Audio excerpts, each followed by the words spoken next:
तो बेटा अब बात करते हैं हम सबसे पहले एसिड्स के बारे में कि एसिड्स क्या होते हैं। ठीक है, अब एसिड्स के को रिकॉग्नाइज करने के लिए, उसको पहचानने के लिए बेटा 3 पॉइंट्स होते हैं कि कभी भी किसी भी बिज़नेस के एसिड्स के बारे में आपने जज करना है कि कौन कौन से उस बिज़नेस के अंदर एसिड्स हैं। तो आपने 3 पॉइंट्स बेटा जहन में रखने हैं। अगर 3 पॉइंट्स को जहन में रख लेते हैं तो आपको एसिड को रिकॉग्नाइज करने में बहुत आसानी होगी। अच्छा, उसमें नंबर 1 सबसे पहले आता है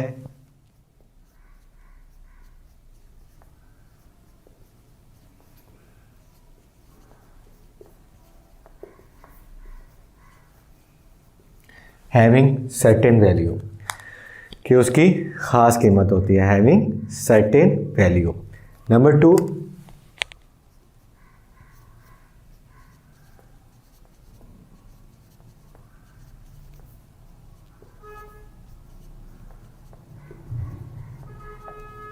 पोजेस्ड बाय बिजनेस, कारोबार के कब्जे में होता है, कारोबार की मलकियत में होता है। And number 3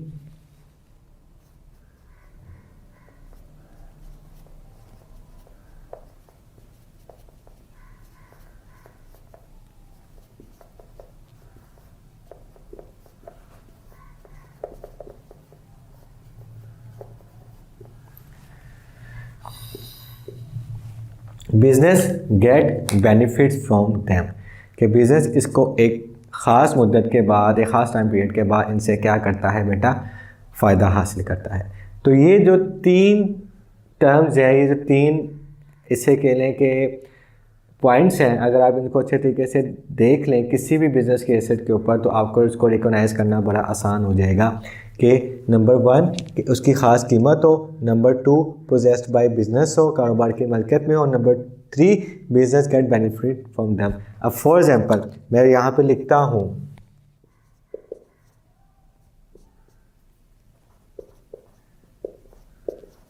furniture, machinery, building etcetera. ठीक है, अब जो इसके एग्जाम्पल में लिखा मैंने फर्नीचर, मशीनरी, बिल्डिंग वगैरह। अगर मैं फर्नीचर की बात करूं तो अगर फर्नीचर के ऊपर मैं 3 पॉइंट्स आपको इंप्लीमेंट करके दिखाता हूं। नंबर 1, अगर फर्नीचर के बारे में बात करूं तो हैविंग सर्टेन वैल्यू, फर्नीचर की ख़ास कीमत होती है।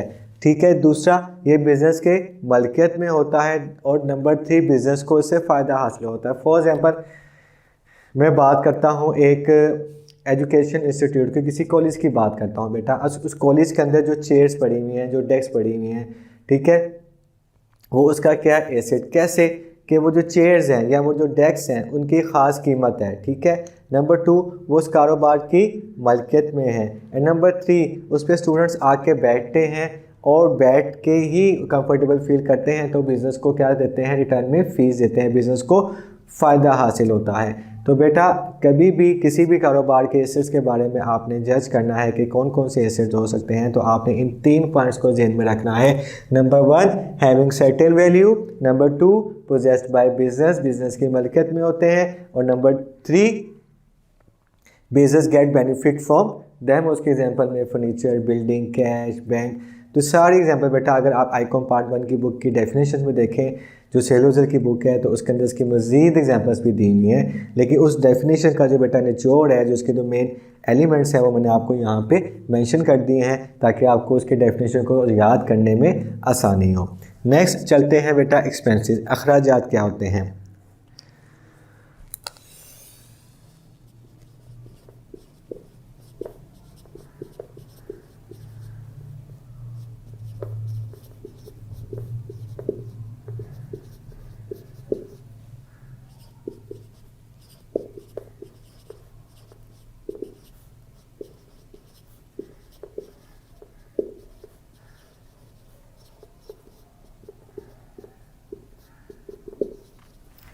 बेटा एक स्टेटमेंट लिखी है मैंने एक्सपेंसेस के पॉइंट ऑफ व्यू से कि amount spend to get revenue और ऑपरेट द बिजनेस एक्टिविटीज़ के अखराजात क्या होते हैं। बेसिकली बेटा सिंपल में एक्सपेंस की बात करते हैं, नॉर्मली ड्यू में बात करते हैं कि भाई इसमें एक्सपेंस बहुत हो गया जी, बिल बहुत आ गया, या हमने कोई हेल्थ का इशू हो गया, या कोई ना कोई कार की, किसी के बाइक का कोई ना कोई मसला हो गया, एक्सपेंस बढ़ गया, तो एक्सपेंस तो आपकी डेली रूटीन में भी चलते रहते हैं।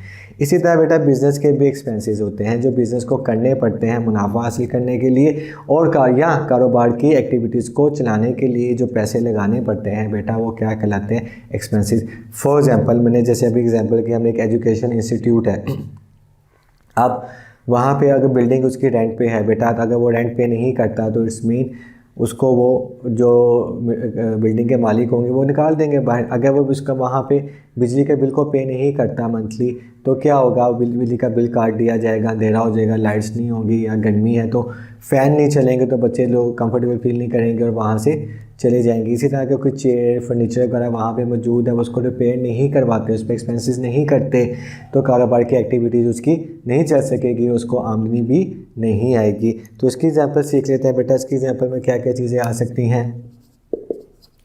बिलफर्ज अगर आपने वहाँ पे टीचर्स रखे हुए हैं बेटा, उनकी सैलरीज़ हैं, ठीक है।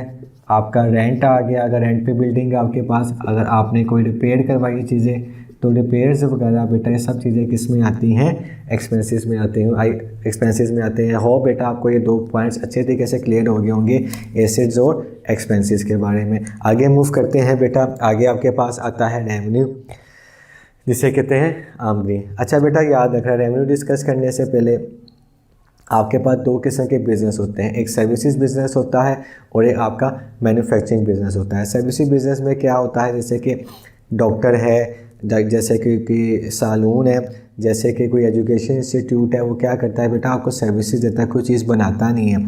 जबकि मैन्युफैक्चरिंग बिज़नेस में क्या क्या चीज़ें आती हैं बेटा, जैसे कोई कहीं फर्नीचर बन रहा है, कहीं पे कोई प्लांट लगा हुआ है, कोई मशीनरी बन रही है, तो ये किस चीज़ों में आ जाते हैं, मैन्युफैक्चरिंग बिज़नेस में आ जाते हैं। तो जो रेवेन्यू बेटा दोनों बिज़नेस का आता है, सर्विसेज बिज़नेस का भी रेवेन्यू होता है और मैन्युफैक्चरिंग बिज़नेस का भी रेवेन्यू होता है। तो इसको हम डिटेल में इसकी एक टर्म, एक आसान सी जो है डेफिनेशन लिख लेते हैं।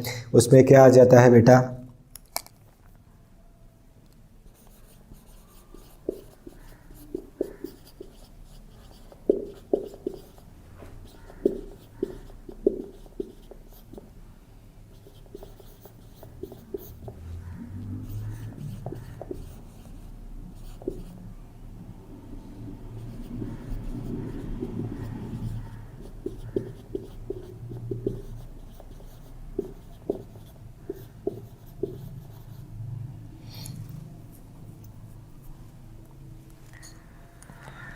मैंने क्या लिखा, amount receive against sale of goods, दूसरा और सर्विसेज प्रोवाइडेड बाय देम या सर्विस प्रोवाइडेड बाय बिजनेस, ठीक है। तो मैंने अभी आपसे बात की थी, जो सर्विसेज बिजनेस हो गया बेटा, और दूसरा सेल ऑफ गुड्स, मतलब ये आपका मैन्युफैक्चरिंग बिजनेस है,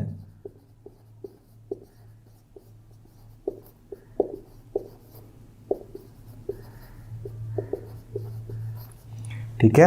अगर आपका कोई प्लांट लगा हुआ है या आपकी कोई प्रोडक्शन की फैक्ट्री है, तो वहाँ पे जो चीज़ें बिकेंगी तो वो आपका रेवेन्यू होगा। और अगर मैं किसी सर्विस बिज़नेस की बात करूँ, फॉर एग्जांपल मेरा एजुकेशन इंस्टीट्यूट है, तो मैं क्या करता हूँ, बच्चों से जो फीसें कलेक्ट करता हूँ, तो बेटा वो मेरा रेवेन्यू होगा, ठीक है। तो इसके एग्जांपल को देख लेते हैं बेटा। इसके एग्जांपल में क्या क्या आता है, सेल्स आ गया। अगर आपका बेटा कोई इंटरेस्ट रिसीव हुआ है वो आपका रेवेन्यू है। आपको बेटा कोई डिस्काउंट रिसीव हुआ है तो वो भी आपका रेवेन्यू है, ठीक है, फॉर एग्जांपल।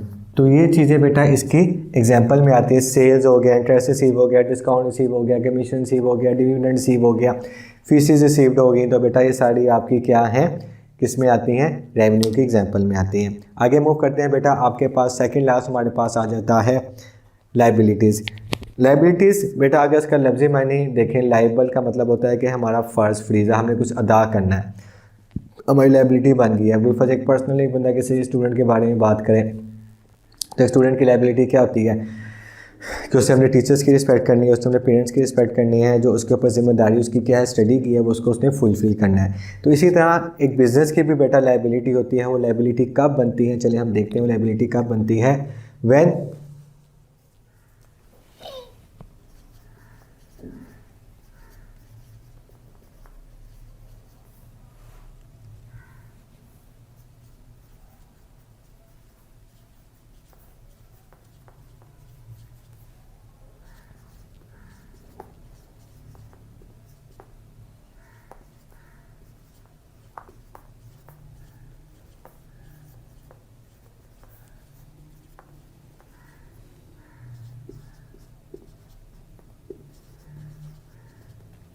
ठीक है। When business purchase goods on credit और बोरो लोन फ्रॉम आउटसाइडर, तो अगर कारोबार क्या करता है, उधार पे अशिया को ख़रीदता है, तब उसकी ज़िम्मेदारी बन जाती है। या वो कारोबार क्या करता है, लोन लेता है, उधार लेता है, जैसे किसी बैंक से ले रहा है, जैसे पर्सनल लोन ले रहा है, तो वो क्या हो जाता है, इस मौके पे कारोबार की लायबिलिटी क्रिएट हो जाती है। अब एग्जांपल के तौर पे क्रेडिटर्स, जैसे कि अभी हमने डिस्कस किया है, क्रेडिटर्स वो लोग होते हैं जिनसे हम उधार पे चीज़ें परचेज करते हैं। बिल्स पेएबल, कि कोई हमने बिल अदा करने थे, अभी तक अदा नहीं किए, ठीक है। लोन्स वगैरह बेटा आपके किस में आ जाते हैं, लायबिलिटी में आ जाते हैं। Next and second last point बेटा आपका क्या आता है, कैपिटल। कैपिटल का लफ्ज़ी मायने क्या होता है, इसको उर्दू में ट्रांसलेट इस तरह करते हैं, सरमाया। जब कारोबार का मालिक बेटा कारोबार शुरू करने के लिए जो पैसे लगाता है, वो पैसे क्या कहलाते हैं, कैपिटल कहलाता है, सरमाया कहलाता है, ठीक है। Amount invested to start business,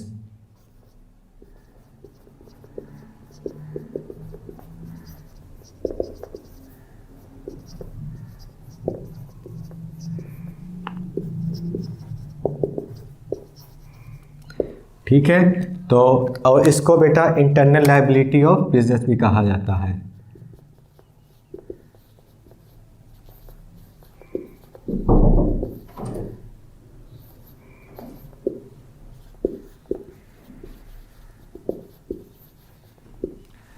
ठीक है। Amount invested to start the business, business को शुरू करने के लिए बेटा जो पैसे लगाता है कारोबार का मालिक, तो वो क्या कहलाता है, कैपिटल कहलाता है। आई होप सो बेटा आपको ये सारे पॉइंट्स क्लियर हो गए होंगे। अगर आप इन पॉइंट्स को, इन छोटी छोटी जो टर्म्स जो लिखी हैं मैंने बेटा, आप इसको अच्छे तरीके से समझ लेते हो तो आपको डेफिनेशन याद करने में बहुत आसानी होगी और आपको कॉन्सेप्ट को जहन में रखने में बहुत आसानी होगी, इसके एग्जाम्पल को जहन में रखने में बहुत आसानी होगी। तो इंशाल्लाह बेटा नेक्स्ट वीडियो में इन्हीं चीज़ों को आगे लेके चलेंगे कि किस तरह हम इनको अप्लाई करके न्यूमेरिकल्स को सॉल्व करते हैं। अपना ख्याल रखिएगा बेटा, अल्लाह हाफिज़।